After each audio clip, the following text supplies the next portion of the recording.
Bismillahirrahmanirrahim. Assalamu alaikum everyone. Welcome to English Lecturer Subject Specialist Preparation Course. This is Imran Abbasi. दोस्तों इस lecture में एक बहुत ही इंपॉर्टेंट टॉपिक क्लियर करवाने जा रहा हूँ विद एग्जांपल्स. इस टॉपिक का नाम है वर्बल आयरनी. इसकी डेफिनेशन को समझेंगे और इसको एग्जांपल समझेंगे कि लिटरेरी वर्क्स में वर्बल आयरनी का इस्तेमाल कैसे होता है और जनरल लाइफ में यानी कि जो हमारी डेली लाइफ है उसके अंदर वर्बल आयरनीज हमें डेली बेसिस पे देखनी पड़ती है. हम अपनी लैंग्वेज में भी इस्तेमाल करते हैं, लेकिन इसको कैसे आइडेंटिफाई किया जाएगा तो इसको थोड़ा देखते हैं. देखिए आयरनी जो होती है ना, आयरनी आयरनी होती है कि आप कुछ बात कर रहे हैं, ठीक है. You are saying something, you are saying one thing, ठीक है, saying one thing and meaning the other, और उसकी मीनिंग दूसरी निकले, ठीक है. अंडरलाइंड जिसे मीनिंग कहते हैं. एक होती है लिटरल मीनिंग, आयरनी की एक लिटरल मीनिंग होती है, ठीक है, लिटरल मीनिंग, ठीक है. जब कोई बंदा डरपोक होता है तो हम कहते हैं वाह भाई तुम तो शेर निकले. एक तो शेर निकले मतलब शेर तो एक जानवर होता है. दूसरा उसको हम तंजिया तौर पे कहते हैं कि तुम बहुत ही डरपोक हो, ठीक है. दूसरा इसकी अंडरलाइंड मीनिंग होती है, अंडरलाइंड यानी कि एक समझी जानी यानी अंडरस्टूड मीनिंग, या इन्फर्ड मीनिंग भी इसे कहते हैं, इन्फर्ड मीनिंग, ठीक है. अच्छा, सिर्फ इसे आयरनी के तीन फॉर्म होते हैं. एक होती है वर्बल आयरनी, दूसरा होती है ड्रामेटिक आयरनी, तीसरी होती है हमारी सिचुएशनल आयरनी. तो पहले हम पढ़ेंगे वर्बल आयरनी की. तो वर्बल आयरनी क्या होती है इसे हम थोड़ा समझते हैं कि इसको डिफाइन करने में बहुत ही आसान तरीके से डिफाइन कर सकते हैं कि it occurs when a speaker tells us something. कुछ हमें बोलता है स्पीकर, यानी कि कुछ अल्फाज, कुछ एक जुमला अदा करता है, that differs from what are he or she means. एक जुमला अदा करता है और उसका मतलब जो है ना अलग होता है, यानी उसके कहने का मतलब जो होता है वो कुछ और होता है और कहता कुछ और है.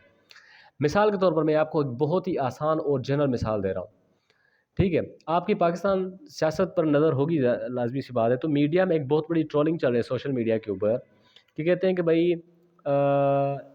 अल्लाह हमें शरीफ शरीफ ख़ानदान की शराफत से दूर रखें, ठीक है. तो मुझे माफ़ करना, मेरा किसी पॉलिटिकल पार्टी से ताल्लुक़ नहीं है, लेकिन मैं आपको एक आयरनी का, वर्बल आयरनी का मिसाल दे रहा हूँ. लोग कहते हैं कि हमें अल्लाह शरीफ ख़ानदान की शराफत से दूर रखे. इसका क्या मतलब होता है? एक तो होती है अच्छा, शराफत से कौन दूर भागता है, कौन दुम दबाकर भागता है? हर कोई चाहता है कि हम शरीफ बने, लेकिन शरीफ ख़ानदान की शराफत क्या है? आपको पता है शरीफ ख़ानदान किस चीज़ के लिए मशहूर है पाकिस्तान में? ये मैं नहीं कहता, ये एक जनरल कॉन्सेप्ट है, जनरल आइडिया कि उन्होंने मुल्क में बगैर किसी रोक टोक के उन्होंने चोरी की है, मुल्क को लूटा है. तो उसको उसको मतलब क्रिटिसाइज़ करने के लिए, उसको रिडिक्यूल करने के लिए लोग या मीडिया कहती है कि अल्लाह हमें शरीफ ख़ानदान की शराफत से दूर रखे. ये लाइन कुछ और है, कह कुछ और है, मीनिंग इसकी कुछ और निकल गई. तो इसको वर्बल आयरनी कहते हैं. वर्बल मतलब जो अल्फाजों से अदा हो, ठीक है, और किसी बिहेवियर से नहीं, किसी सिचुएशन से नहीं, वो अलग हो जाती है फॉर्म. वो होती है आयरनी, लेकिन उसको हम दूसरा नाम देते हैं. एग्ज़ाम्पल देखें, आपने अगर एक पढ़ा हो ओथेलो का, तो उसके अंदर एंटनी जो है रेफरिंग टू ब्रूटस, ब्रूटस को से मुखातिब होकर जब ओथेलो को लोग मारते हैं, ठीक है, फिर पार्लियामेंट के आगे एक बड़ा इजलास होता है, उसको एंटनी एंटनी उनको क्या करता है, एड्रेस खिताब कर उसमें कहता है ब्रूटस. ब्रूटस को वो बार बार एज एन ऑनरेबल मैन कहता है कि बहुत ही काबिल एहतराम हमारे बीच में बंदा खड़ा हुआ है ब्रूटस. हालांकि ब्रूटस को पता होता है कि ये मेरी बेइज्जती कर रहा है. ऑनरेबल मैन कि honourable man, Brutus is an honourable man, honourable Brutus. तो हालांकि उसको पता था कि ब्रूटस जो है वो कातिल है, यानी कि अकम्प्लाइस है, कत्ल में शामिल है, साजिश में शामिल है. किसकी कत्ल के? ओथेलो के कत्ल के साजिश में वो शामिल है. तो दोस्तों ये आपने याद रखना है, कह कुछ और रहा है मतलब इसका कुछ और निकल रहा है. दूसरी बात, ये जनरल लाइफ में seeing your washing machine has broken and saying that is just fantastic. आपके अभी कोई कपड़े धो रहे हैं घर के अंदर और अचानक वहाँ पर वॉशिंग मशीन ख़राब हो जाती है, लेकिन हो बड़ा मसला हो जाता है. फिर कुछ लोग कहते हैं वाह ये क्या ज़बरदस्त बात होगी, चलो मशीन ही ख़राब हो गई, लेकिन आपका मतलब कुछ और होता है. तो ये जनरल लाइफ.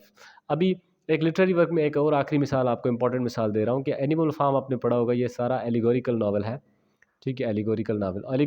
एलिगोरी भी कहते हैं कि भाई स्टोरी की एक लिटरल मीनिंग और उसकी इम्प्लाइड मीनिंग होती है. अच्छा, अंडरलाइन को हम इम्प्लाइड मीनिंग भी कहते हैं, ठीक है, इम्प्लाइड मीनिंग. इम्प्लाइड मीनिंग यानी कि समझी जाने वाली, मतलब यानी कि दूसरी मीनिंग इसको इससे कुछ इम्प्लाई करे, ख़ास करे इससे.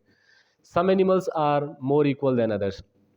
अभी देखें सारी स्टोरी किन के बेस होती है, एनिमल्स के ऊपर, ठीक है।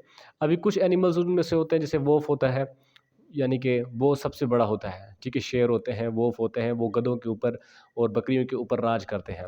वो कहते हैं कि some animals are more equal, यानी कि कुछ ऐसे जानवर हैं जो सबसे ज़्यादा बराबर है, मतलब काफ़ी बड़ा, मतलब बड़े हैं, उनका रुतबा है, क्योंकि उनके पास ताकत है, उनके पास अकल है, उनके पास चालाकी है, तो वो सबसे उत्तम है और ऊपर है।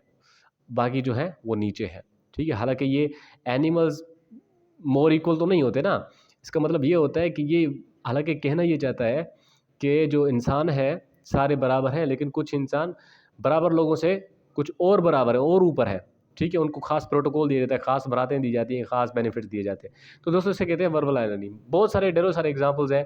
अगर आपके कोई जहन में ऐसा कोई एग्जाम्पल है तो आप कमेंट कर सकते हैं। Thank you so much for watching.